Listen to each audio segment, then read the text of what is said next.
Welcome everyone to this new webinar session organized by Flexo. Today we're gonna discuss about how SAP can help with ESG reporting.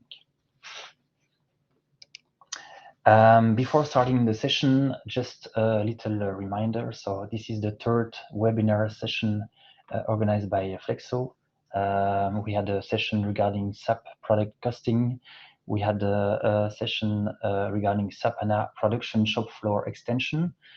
Today, the subject is going to be the ESG reporting. And in November and December, we'll have two other sessions, the AI in SAP for HANA and integrated business planning. And then in December, the SAP phase-based plant maintenance. Just 2-3 remarks regarding how the session is going to occur. So all the session will be in English. You'll be muted during the session, but if you want to ask question, you can use the Q&A session of the application. Then the session will also be recorded, so you will have the opportunity to receive the entire session recorded after this session, and then just relax and enjoy this session. Before starting, let us present ourselves. I'm Olivier Bailly. I'm a SAP Data Analytics consultant in BI for quite a long time already, and quite recently also expert in ESG reporting. And then I'll ask my colleague present himself as well. My name is Cas. I'm also a SAP Data Analytics expert at Flexo, and I helped with the implementation and the integration of the application at Flexo regarding ESG reporting. So let's start this ESG reporting subject today and how SAP can help in this matter. Before entering into the product itself, just a small reminder of the situation. Why do we have actually ESG reporting, and why is it so important? As everybody knows, today we try to limit our global warming to an increase of an average 1.5 degree. This is what was decided by the Paris Agreement already back in 2015.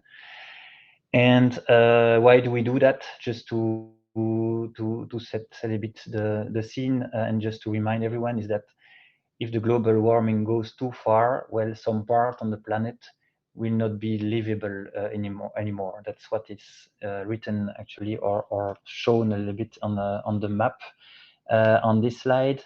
If the global warming reach something like a plus 4 degrees, it means that when you have the dark red on the planet, it will not be livable for human anymore during the entire year. So that's quite scary, and that's why it's so important to limit our global warming.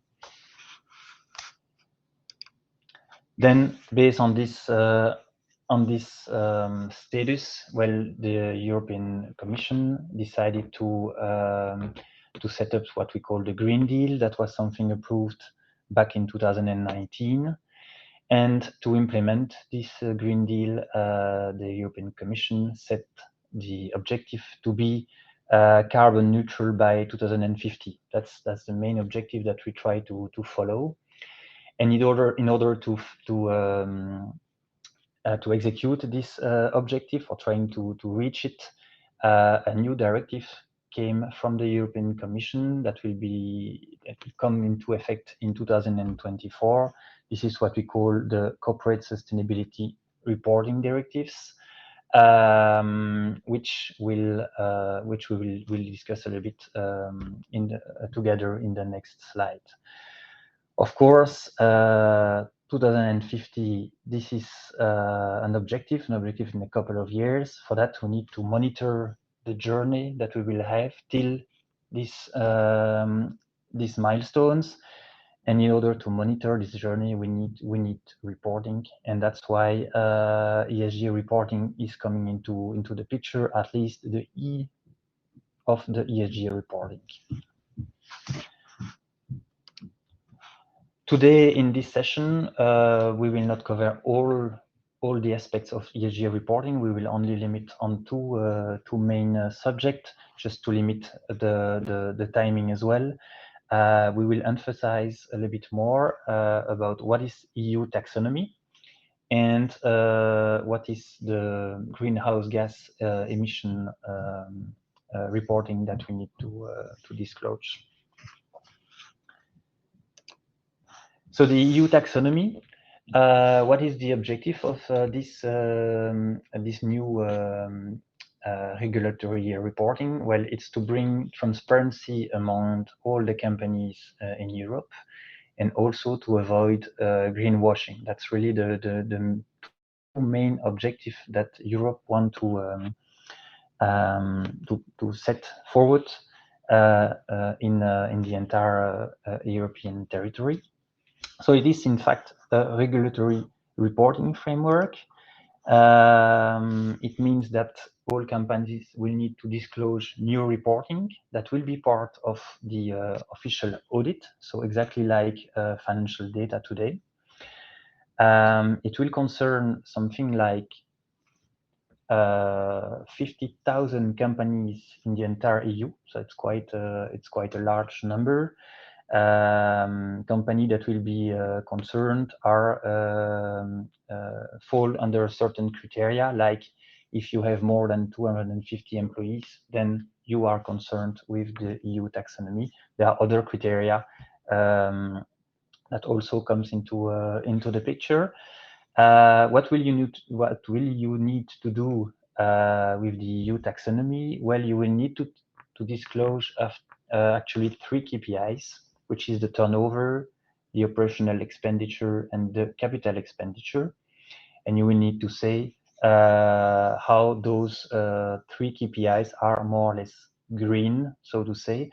And I will explain how in the next slide. This EU taxonomy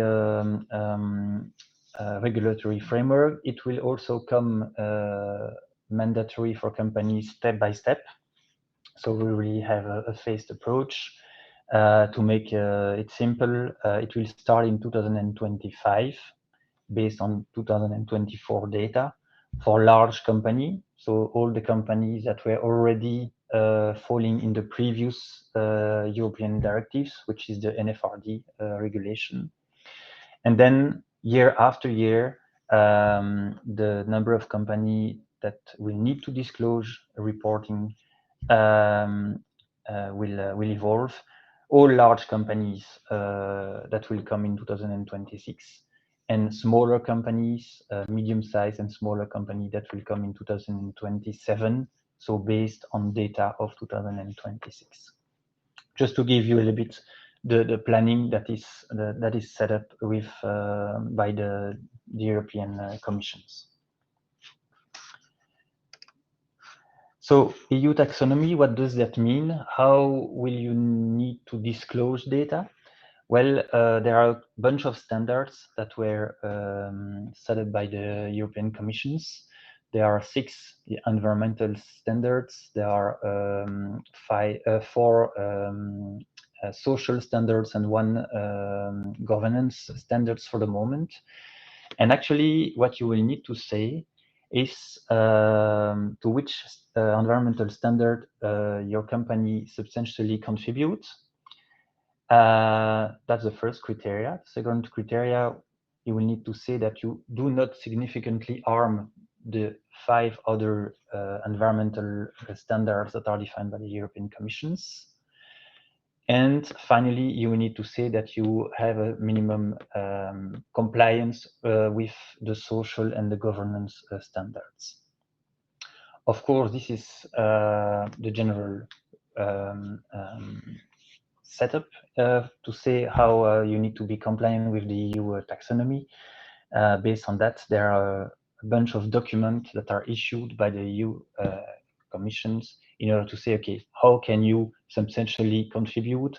What are the criteria in order not to significantly harm the other environmental objectives, and so forth. So to summarize it a little bit, if you can set a why to each of those three criteria, you will be able to say, okay, I am compliant with the EU taxonomy. That's what it means in a very short terms. Just to give you an example, SAP is already doing that kind of exercise. So today they already disclose their turnover, operational expenditure, and capital expenditure according to the EU taxonomy. So they can already say, okay, I have this part of my turnover, which is what we call eligible to the EU taxonomy. I have this proportion of my OPEX, CAPEX that is either eligible or aligned with the EU taxonomy. So SAP is really showing showing a little bit the path for all the other customers. That's a bit what they try to show. That's regarding EU taxonomy. Now the other part that we wanted to discuss, that's the greenhouse gas emissions. So companies, they will need to disclose as well what is their carbon footprint emission situation according to what we call scope, scope 1, scope 2, scope 3. That's maybe 3 words you already heard when we discuss about the ESG reporting. So company, we need to calculate their footprint emissions, split it according to the 3 scopes. That's also something that will become mandatory in the coming years. So based on this, how can SAP help? SAP developed an entire strategy regarding sustainability. It goes much further than only EU taxonomy and greenhouse gas emissions. The strategy of SAP is based on 3 pillars, being zero emission, zero waste, and zero inequality. And there are a bunch of products that SAP proposed in order to fulfill this strategy within those 3 pillars. Today, we will only focus on zero emission, so everything which is carbon related. This is where the product that we want to present to you today is located. So just to give you an idea of the SAP sustainability portfolio today, we're gonna discuss today about the SAP Sustainability Control Tower, which is the product specifically focused on ESG reporting. But for your knowledge, SAP also proposed other products in its global strategy, being, for instance, the SAP Sustainability Footprint Management, where you can really calculate the GSG, so the greenhouse gas emissions. You also have the product SAP Responsible Design and Production, which aims to reduce packaging and use of plastics. So that's more on this this subject. You also have sustainable procurement, which deals more with another directives that is coming into force in the coming year, which is the CSRD directives, where you will need a little bit to foresee a due diligence on your supplier to make sure that they are compliant with environmental objectives as well. So today we're going to discuss about SAP Sustainability Control Tower. This product supports reporting on greenhouse gas emissions and also reporting on the EU taxonomy. And then today, in order to limit a bit our timing, we're going to focus specifically on EU taxonomy reporting, and we will show you some video about how the EU taxonomy process is embedded in this product, which is called Sustainability Control Tower. Just for your knowledge as well, this app is something that is working on the SAP Business Technology platform. So that's where the product is located in the entire SAP environment. So first of all, I'm going to show you a little bit a small video about what it looks like reporting-wise.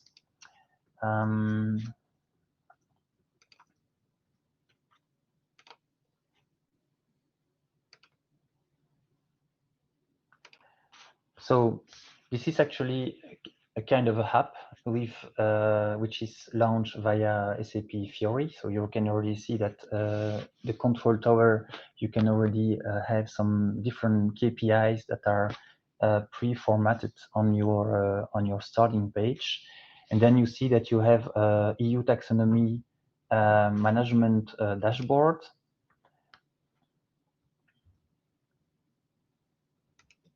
And there actually you're going to see the different kind of reporting that are foreseen in the app that are entirely set up according to the requirement of the EU Commissions.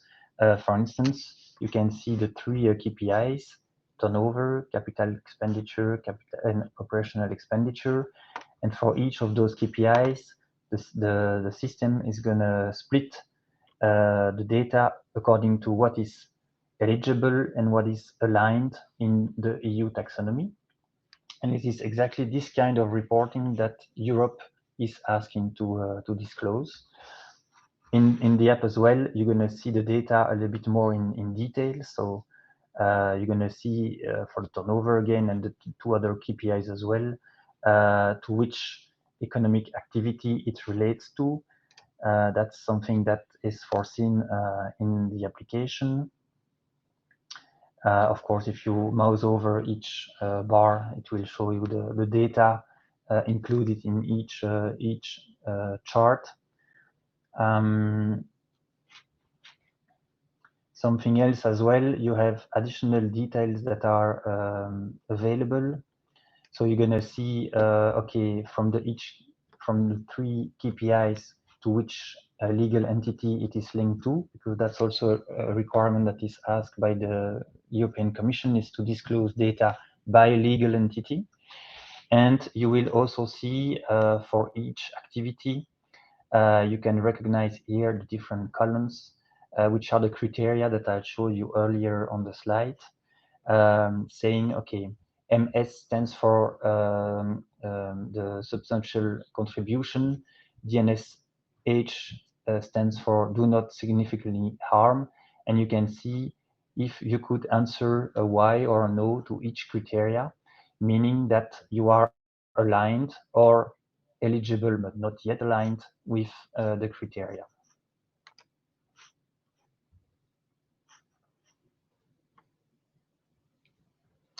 Of course, for each graph, you always have a possibility to have a full screen on each graph. That's something standard in the application. And then what you have also is some kind of flow chart. The flow chart shows you a little bit the process of the EU taxonomy. So here, if we read the chart a little bit, you can see that we are reporting on the 2022 data. For the turnover, then you can see there is a certain part which is eligible to the EU taxonomy and another part which is not. The entire part which is eligible to which standard, but in this case it's eligible to one single standard, being the climate change mitigation. Then you can see from this part what is the part that is linked to which economic activity. In this case, there is only one. So this manufacture organic basic chemicals. And then from this activity, you can see which part of the turnover is already aligned and which part is not yet aligned. And that's the yes and the no that you can see at the end of the chart. You have also a kind of unassigned, which is some part that you need to investigate, because normally this part should be at least either a yes or a no. So that one you need to see why it's not split according to the answer. That gives you really a flow view of the EU taxonomy process for each KPI. Of course, you have that for the turnover, you have that for the other KPIs as well. And then at the end of the app, you also have, regarding reporting, you also have some more detailed reporting on the other tab, where you will really see all the details that are possible in the Control Tower product, where you will see with all the details by GL account, but even by cost centers or by WBS element if you need it, which were the different answers that you gave to each European criteria. SC means substantial contribution, and as I said before, the NSH means do not significantly harm. So that means that you can directly see where you need to continue to work in order to improve the situation. But yeah, that gives you a little bit a look and feel of what are the necessary reporting linked with the EU taxonomy. Then just to summarize a little bit, what is Control Tower in three words? Actually, there are mainly three capabilities included in the app. First of all, it's the capability to load the data, and that's my colleague Cass is going to show you a short video with that just later on. The second capability is to report according to the EU taxonomy framework. And then the third capability, which is also included in the app, it's the possibility to enter ambitions, so objectives, internal objectives to the company, in order to assess the performance according to reality and the objective that you define in your own company.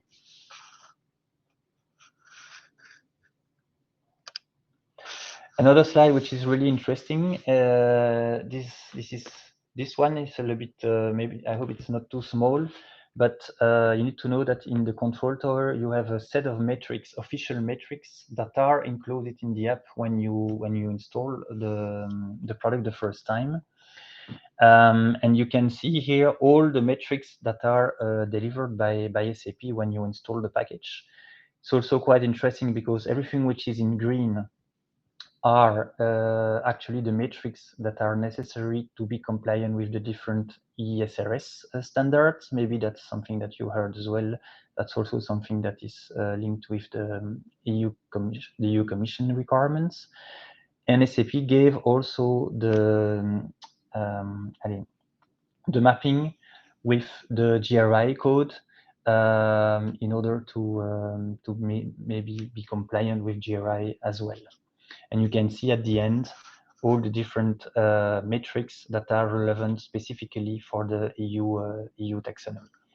Just to say as well that I emphasize my session today specifically on EU taxonomy, but Sustainability Control Tower deliver much more than that. It's much more larger. It's just that we don't have the time to show everything today. And now I will leave the word to my colleague. He will just give you an overview of the value proposition of the product SAP Sustainability Control Tower. Yes, thank you, Olivier. Hi again. So first of all, we have the single point of truth. This means that we will gather all this data into this SAP Sustainability Control Tower app. But once this data is integrated into the system, it can be reused for all your reporting obligations. So for example, you can use specific data for EU taxonomy, but then reuse that data for other reporting obligations, for example, GHG emissions reporting. Then next, the technical foundation of this application is a BTP platform, like Olivier mentioned before. So this end-to-end application is fully stored onto this platform. SAP provided built-in content, which you can either reuse or adapt to your specific business needs. The openness of the system, so SAP provided inbound and outbound APIs. So integration for your third-party applications is possible. With third-party, I mean non-SAP, because of course, they also provided standard integration possibilities for your other SAP systems. We will dive into this later on. So first of all, let me show you a quick video of the Control Tower application installation. So after acquiring this application, you will immediately get a message that there is an issue found. But this issue is not a real issue, it's just a warning that the, I'm sorry. It's just a warning that the European Union has decided something and that your application has to be updated because you want to be up to date with the last decisions that were made. But these new decisions are just one click away, so you can just use the update button in order to keep up to date.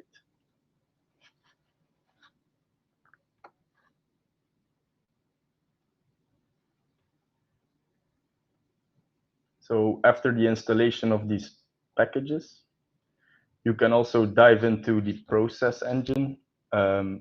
This is an environment which is quite alike for people that have already used SAP Analytics Cloud or SAP DataSphere, for example. And this is a drag and drop environment. So on the left-hand side, you will get an overview of all the steps that should be included in order to do your process calculation of, for example, the EU taxonomy, but also for setting your master data or your general master data for the application in order to work.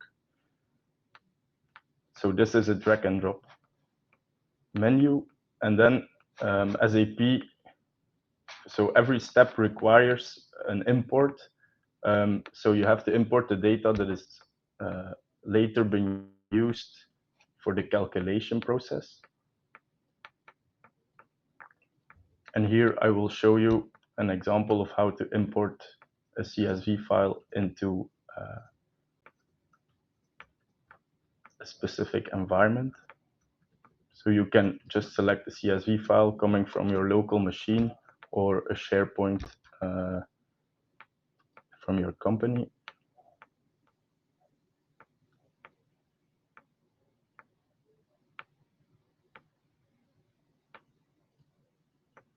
We run the import.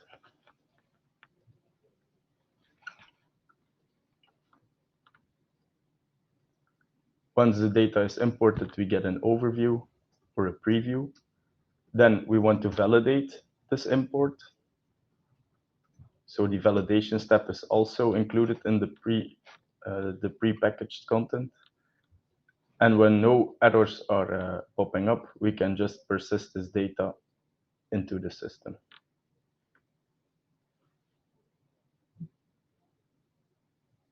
So no errors, persist this data.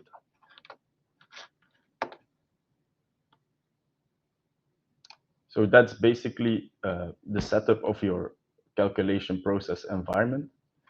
Now we go over the integration possibilities for your data gathering, because of course, before reporting, we have to gather all our data from the from the systems that are available into our application. So first of all, you can use the Sustainability Control Tower application as a standalone application, and you can do your imports with the use of the CSV mechanism, like I just showed. If your company has an S/4HANA system available, you can use the standard integration possibilities of the BTP platform. For example, for your financial master and transactional data, this is just a couple clicks away. But SAP pushes SAP DataSphere as the main application for your integration, because you're able to integrate with SAP products and non-SAP products. Then you can modify or transform your data as it's needed for the Sustainability Control Tower application. And then you can integrate the DataSphere application with the BTP platform as well. SAP also provides templates, so you know what your data structure has to look like before importing it into the Sustainability Control Tower application. Afterwards, you can use the reporting that Olivier already showed you before, or you can export or integrate this with SAP Analytics Cloud for more detailed reporting. Or thanks to the outbound APIs, you can also use your own or other third-party applications for further reporting needs. Now I will show you an example of how we will import financial or master and transactional data into the system. And we will do this directly from an S/4HANA system. So it's a Fiori-like application, and we navigate to the import of our financial data. Here we can see that our S/4HANA system is already connected. This is done through the BTP platform. This is a one-off setup, by the way. This is based on a standard CDS view, and we can see that there are already, I think, 10 fields that are mandatory to import, but you can also choose to import some additional fields into the application.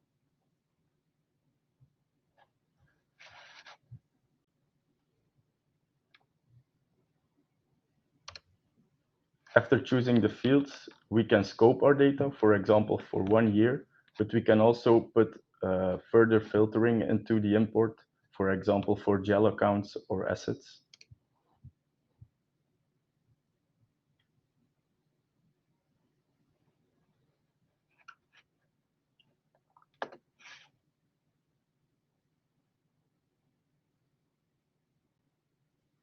And then the final step is to import our data. The system will tell us that the import was successful, and after that we can navigate to the calculation process engine. Here we have our drag and drop steps, and we can do a preview of the imported data. So first of all, we will check the GL accounts, for example. So it's master data imported from the S/4HANA system. So here we get an overview of all the GL accounts that were imported. And afterwards, we can check the transactional data that was imported into the system. So here is an overview of that.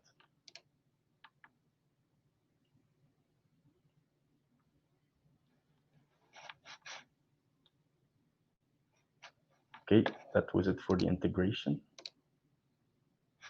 Now I'll give the word back to Olivier for the recap. Thank you, Cas. Well, just to summarize a little bit about the control tower. So we try to estimate a little bit how long it took to install and then to run that application. So we think that within 15 days, we can install and then run the first time this application. So you need to think that something like 5 days will be necessary to create the user, assign the role on the BTP cockpit, so on the BTP part. You will need to establish a S4 connection, whether it's on-premise or cloud. And you will need to install in this case, the EU Taxonomy package. That's, of course, something you do one times for all. And then afterwards, we have the recurring exercise, which is loading every year, or at least once a year, master data, financial data into the control tower, and then run the EU taxonomy process in order to split turnover, capex, opex into what is eligible, what is aligned, as I explained you before. And this is something we can estimate to 10 days of charge, of working charge. As a conclusion on the product, 3 main keywords to remember and to take home, I'll say. So the SAP Sustainability Control Tower, this is really a tool, a reporting tool in order to support what is greenhouse gas emissions and surely EU taxonomy process.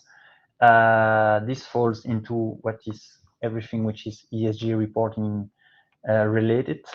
You showed on the slide that the app contains much more metrics than the EU taxonomy itself. So you can really have all the ESG reporting collected and summarized with this product. It is also well integrated with source system in the SAP environment. So you can directly connect the control tower with an S/4HANA system directly or via DataSphere as well. We also mentioned that the control tower could work as a standalone tool as well with a CSV integration possible. This is everything which is related with data that are flowing into the product. And then it's also possible to integrate control tower with SAP Analytics Cloud if we want further reporting on the subject or combine the reporting with something else. Third keyword, it's a quick implementation. So when you estimate that everything could be ready with the reporting within 15 days, including the first time installation.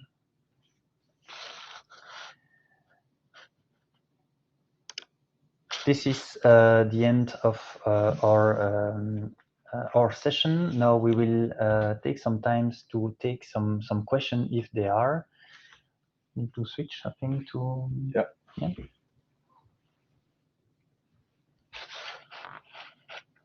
This one.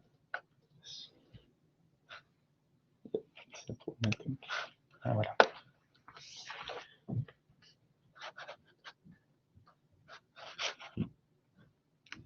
So we have a first question here. Is the application compatible with SAP ECC? Maybe Cass, you want to answer that question? Or? Yes, it's compatible with SAP ECC. First of all, you can take extracts and import it as a CSV file, or you can go through SAP DataSphere for the automation of your transformation. So yes, it's compatible.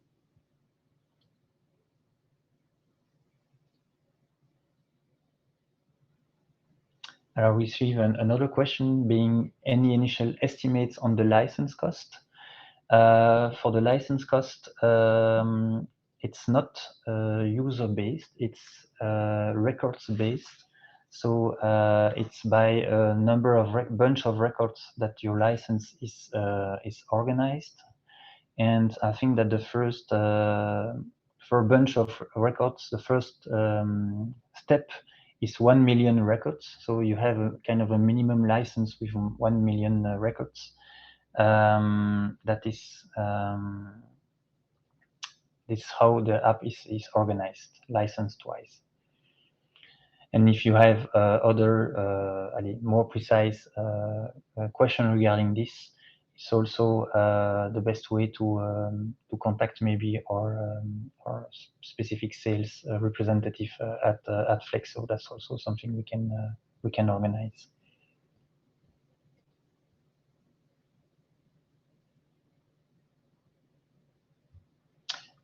And we receive a third question. Yes. Yeah. Can you also create custom reports, or is everything standardized? So first of all, your Sustainability Control Tower app, it provides some standard content for you. So this is all prepackaged. You don't have to do anything for that. But if you want more details, or you want to integrate this with data coming from another system, you can use either the integration with SAP Analytics Cloud, or you can use the outbound APIs if you have third-party reporting applications. So both is possible.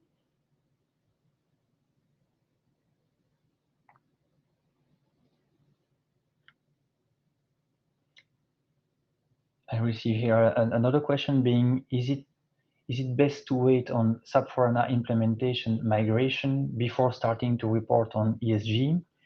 I would say I think that's something that can really be seen in parallel. So as we explained, the control tower can really be a standalone tool.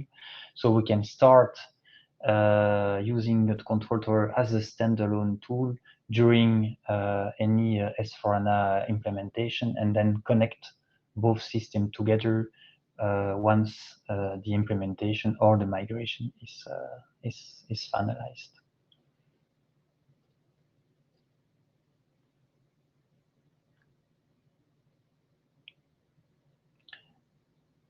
Also, a new question. So, is there any minimal S4 version requirement, for example, the version 2020, to install or to connect with Control Tower? And that's a very good question, I must say. This answer, I don't have it directly. So that's something that we will check, which are the prerequisite version of S4 for the BTP connection.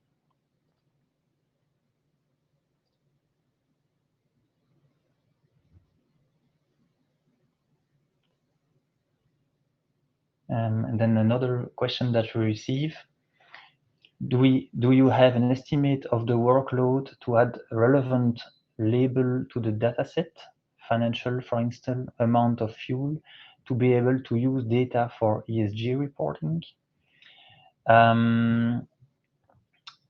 That's something that we need to look into a little bit. Yeah.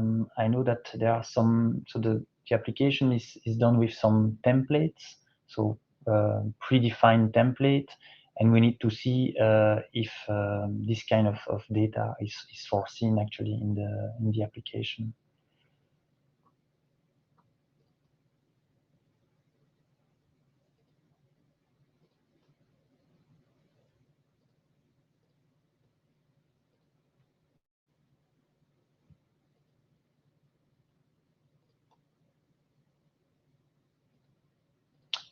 And another question that we receive is, did you already implement this at one of your customers? So it's true that the product is pretty new. So we installed it here internally, actually, to use it internally, not yet at the customer place.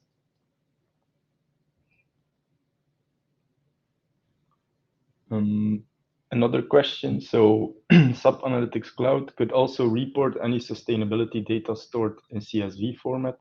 What is the advantage of this on top of the SAP Analytics Cloud reporting?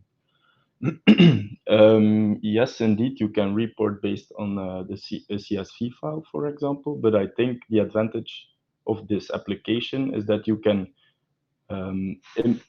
import your raw data into the system. You can do calculations with the Sustainability Control Tower application, and then the export or the results of your calculation that could be used in SAP Analytics Cloud for your reporting.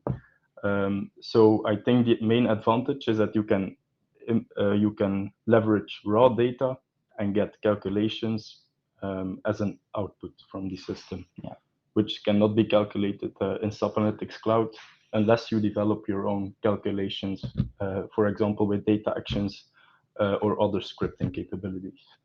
Yeah, you have built-in engine in Control Tower. So when you need to split your turnover between what is aligned and what is eligible, this is something that Control Tower does it for you.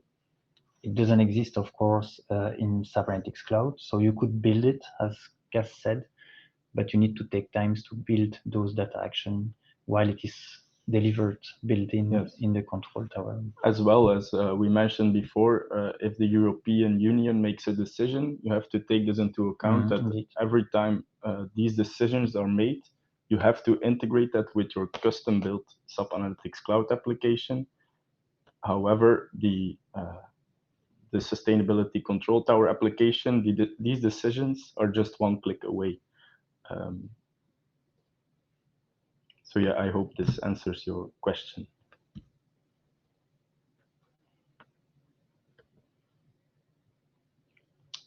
So the next question that we received: did I understand correctly that the system will be continuously updated regarding the EU requirement? This is exactly the case. So and in the app, you receive an information when there is an update on the package that is available. So SAP takes the responsibility to be continuously compliant with for instance, with the EU taxonomy framework, depending on the evolution at the European side. Because as we know, the process is not yet finalized. It's still an ongoing process. Not all standards are already detailed with the science-based criteria at the European side. So as soon as the European Commission delivered those details are taken into account by SAP. SAP then upgrade the package, and we can install a new version of the package to take those new evolution into account in our process as well. Yeah.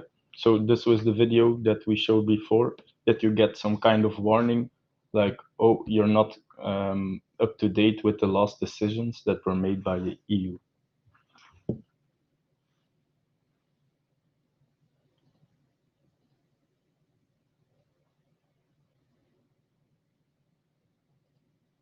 So another question that we receive is that also on the ESG criteria, not only on EU taxonomy. This is entirely correct as well. So we focused indeed our session on the EU taxonomy, but there is much more reporting embedded in the application as well. So it's really a product to report on all ESG criteria and on all ESRS standards that are developed by the European Commissions. There was a slide in our presentation showing all the metrics that were delivered by the control tower. So everything which is greenhouse gas emissions, scope 1, scope 2, scope 3, but also water consumption, land use, and those kind of things. Those are metrics that are delivered in the app. And that also means that reports are created in the app according to what we need to disclose publicly.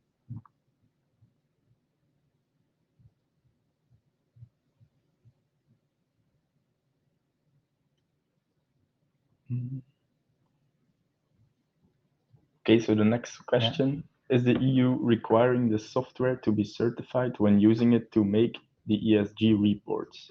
Also important towards own external auditors who sign off the reporting. Well, that's something that we need to check, but SAP is telling that it's entirely EU taxonomy compliant. So normally this certificate is done when you use the SAP product, because that's something that SAP certified. Okay, I think that was the last question. So thank you for attending this webinar. Maybe a last slide before we close. Yes. We close the session. Just to remember that we still have 2 other sessions coming at Flexo. It will be on the 14th of November. It will be a session related to AI in SAP S/4HANA and integrated business planning. And then on the 12th of December, the last session of those webinar series will be a SAP phase-based plant maintenance. Thank you, everybody, for your attendance. I hope that this session was interesting to you, and I give you, I say you hello for the next sessions. Thank you. Thank you.